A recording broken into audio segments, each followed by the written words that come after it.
Our parents had one simple formula. You get a job, you buy a house, you start a family, and then you'll all be happy. But when millennials try the same formula, we don't end up with stability. So are millennials actually failing at life? Or did the equation change without... Hey, you ready to start filming? Oh, I am filming. Oh, I thought we were just going to get into it.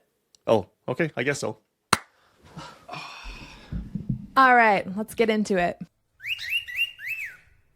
Okay, in today's video, we're going to be doing a side-by-side comparison between the Gen X, which is our parents, and the Millennials, which is us. This might explain why so many of us feel like we're failing and just losing the battle of life, even though we're trying our very best. We recently did a video about Millennials and why we've been labeled the worst parenting generation.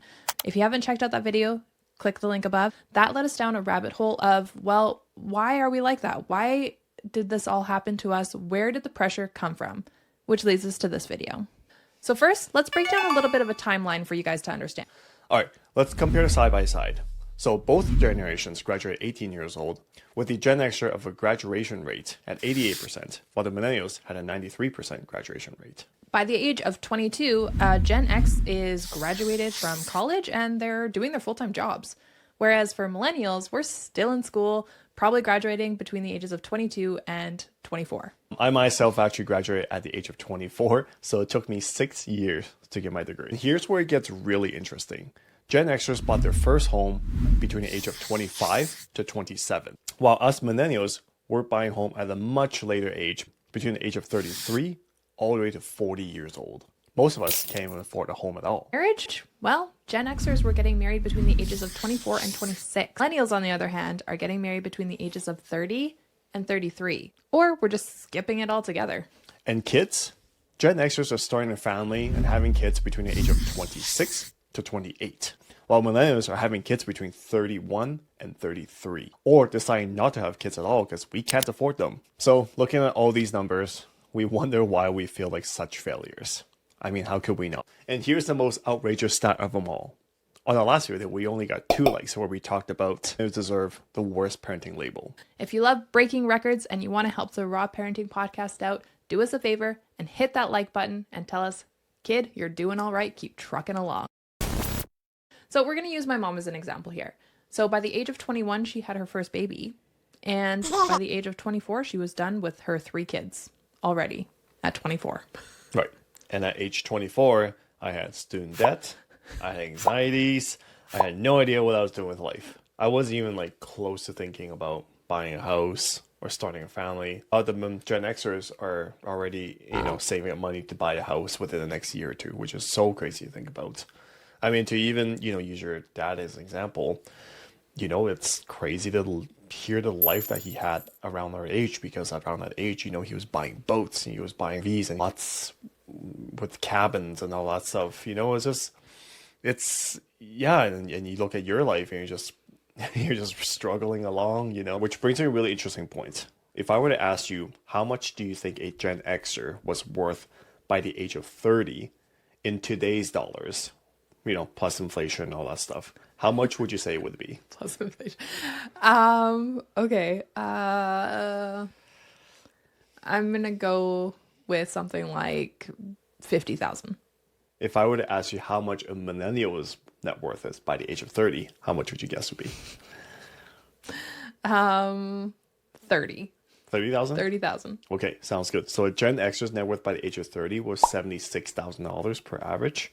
Okay, wow. And for millennial, it's between $10,000 to $13,000. $10,000 to $13,000. So they are. Oh, that's embarrassing. So they're about 5 to 6 times richer than we are at the age we're right now.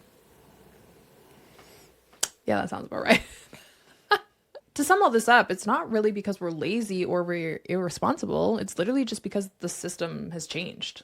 Yeah, I mean, to give you a little perspective on that, a Gen Xer bought their house for about $82,000, and the average wage that they were making per year was about $24,000 per year. Compared to us millennials, the average house that we're paying right now is about $440,000.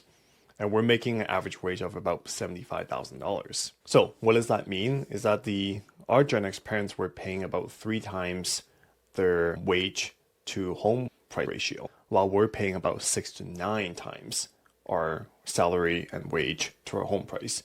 And so like again, like what does that really mean? It means that if our parents were to save up 100% of their income, they would only have to save up to 3 years before they could pay off their whole house, while we have to save up.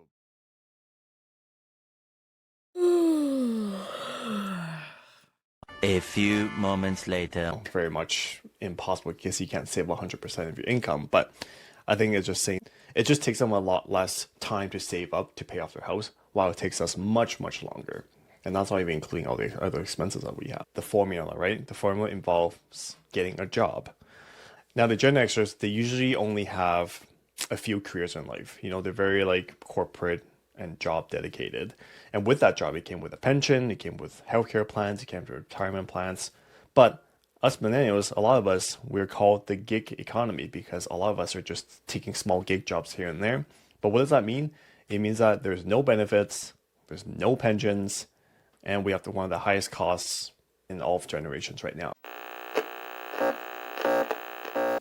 Hey guys, just to take a little break from the video to show our appreciations for the comments that you guys posted.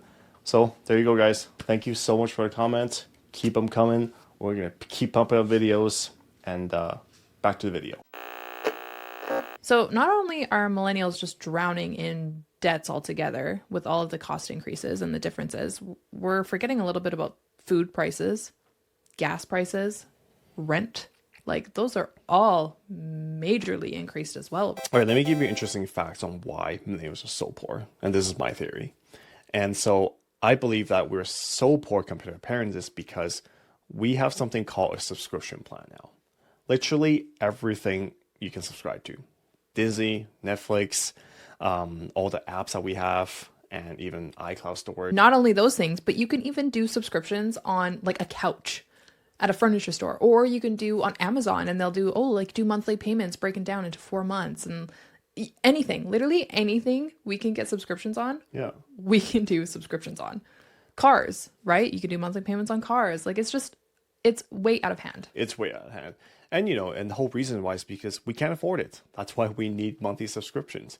But all that monthly subscription, I guess a little background. I used to work as a financial advisor, and I did that for a whole year. And one of the biggest tips that they teach people is something called a dollar cost averaging.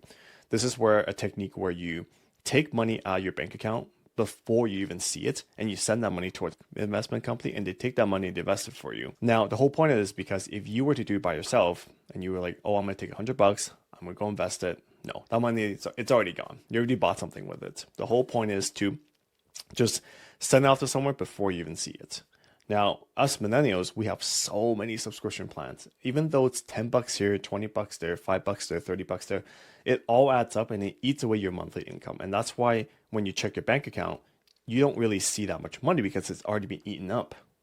And so I feel like all these subscription plans is killing us. Yeah, I definitely don't think subscriptions help anybody.